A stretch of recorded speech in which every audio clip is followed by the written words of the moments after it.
Lesson 5 مدیا. مدیا به معنی وسایل اطلاع جمعی یا رسانه است.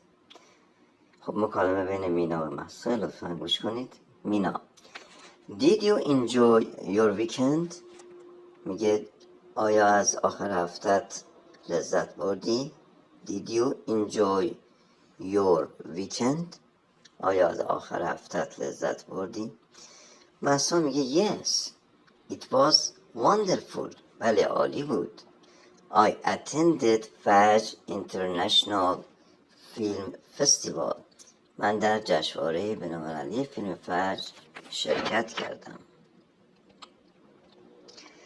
مینا میگه Really؟ واقعا؟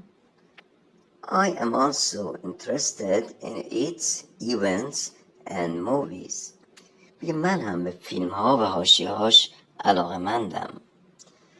مهسا میگه Oh, did you watch the reports on TV last night؟ میگه آیا گزارشات رو دیشب از تلویزیون تماشا کردی؟ مینا میگه Yes I did. بله دیدم. But I like to read about them. اما دوست دارم بیشتر دربارشون بخونم.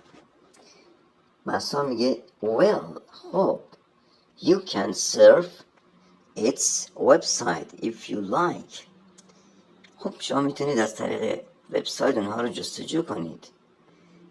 There are many interesting things there.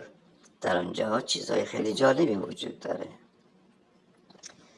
مینا میگه That's great. چقدر خوب. Could you please give me the website address؟ میگه میتونی شما آدرس اون سایت رو به من بدی؟ مهسا میگه Why not؟ چرا که نه؟ Just a moment. یه لحظه صبر کن. I just texted it. برات نوشتم. مینا میگه Thanks a lot. متشکرم.